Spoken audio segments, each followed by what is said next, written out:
Hi friends, कसे आहे? जय श्री महा एक्झामच्या YouTube चॅनलवर तुमचं पुन्हा एकदा खूप खूप मनापासून स्वागत. तर फ्रेंड्स, आज आपण 24 मार्च 2026च्या काही चालू घडामोडी पाहणार आहोत. त्याआधी जर चॅनलवर नवीन असाल आणि चॅनलला सबस्क्राईब केलं नसेल तर महा एक्झामच्या यूट्यूब चॅनलला नक्की सबस्क्राईब करा. चला आता मग वळूयात आपल्याच्या विषयाकडे. तर अमेरिकेच्या नेतृत्वाखाली सी ड्रॅगन 2026 हा बहुराष्ट्रीय पाणबुडी विरोधी युद्ध सराव ग्वाम येथे अँडरसन हवाई दल तळावर पार पडला. पुढे पाहूया. MRF लिमिटेडचे उपाध्यक्ष व व्यवस्थापकीय संचालक अरुण मामेन यांची ऑटोमोटिव्ह टायर्स मॅन्युफॅक्चरर्स असोसिएशनच्या अध्यक्षपदी पुनर्निवड करण्यात आलेली आहे. पुढे पाहूया. छत्तीसगडचे मुख्यमंत्री विष्णुदेव साय यांनी 14 मार्च 2026 रोजी बिलासपूर जिल्ह्यातील लाखासार येथे गोधाम योजना सुरू केलेली आहे. पाकिस्तानचे माजी कर्णधार व यष्टिरक्षक फलंदाज सरफराज अहमद यांनी आंतरराष्ट्रीय क्रिकेटमधून निवृत्ती जाहीर केलेली आहे.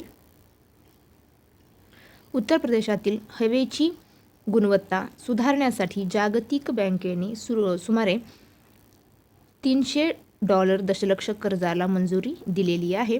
जागतिक कपड्यांचा ब्रँड युनिक्लोने भारतीय क्रिकेटपटू जसप्रीत बुमराहची भारतात आपला ब्रँड अँबॅसेडर म्हणून नियुक्ती केलेली आहे. ओडिसाच्या केंद्रपाडा जिल्ह्यातील कुसुमपूर हे गाव राज्याचे पहिले स्मार्ट विलेज बनणार आहे. दरवर्षी 18 मार्च रोजी ऑर्डन्स फॅक्टरी दिन साजरा केला जातो. ऑर्डन्स फॅक्टरी दिन.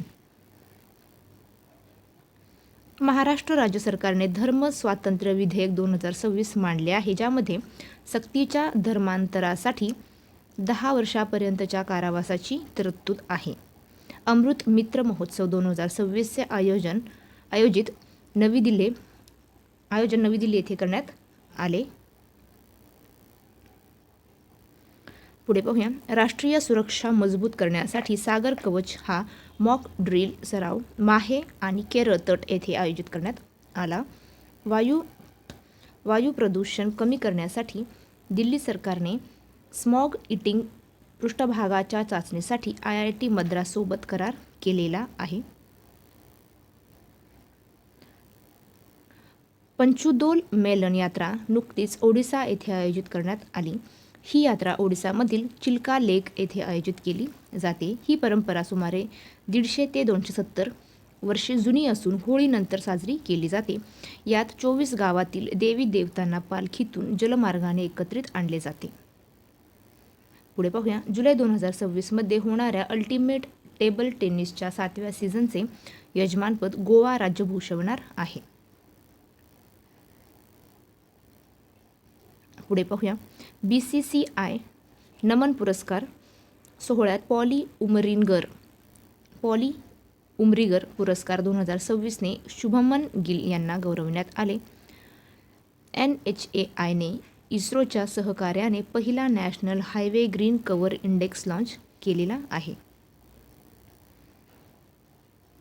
केंद्रीय आदिवासी व्यवहार मंत्री जुएल ओराम यांच्या हस्ते नवी दिल्ली शहरात भारत ट्राइब्स फेस्ट 2026चे उद्घाटन झाले. चेन्नई येथील द मॅजिक अकॅडमीने प्रतिष्ठित संगीत कलानिधी पुरस्कार 2026 साठी सुप्रसिद्ध वीणावादक जयंती कुमारेश यांची निवड केलेली आहे. पुढे पाहूया. 24वी राष्ट्रीय पॅरा ॲथलेटिक्स चॅम्पियनशिप 2026 ओडिसातील भुवनेश्वर येथील कलिंगा स्टेडियमवर आयोजित केली जात आहे. राष्ट्रीय सहकारी विकास महामंडळाने दीर्घावधी कृषक पुंजी सहकार योजना सुरू केलेली आहे. तर फ्रेंड्स, थांबूया इथेच. भेटूया पुढच्या व्हिडिओमध्ये. जय हिंद.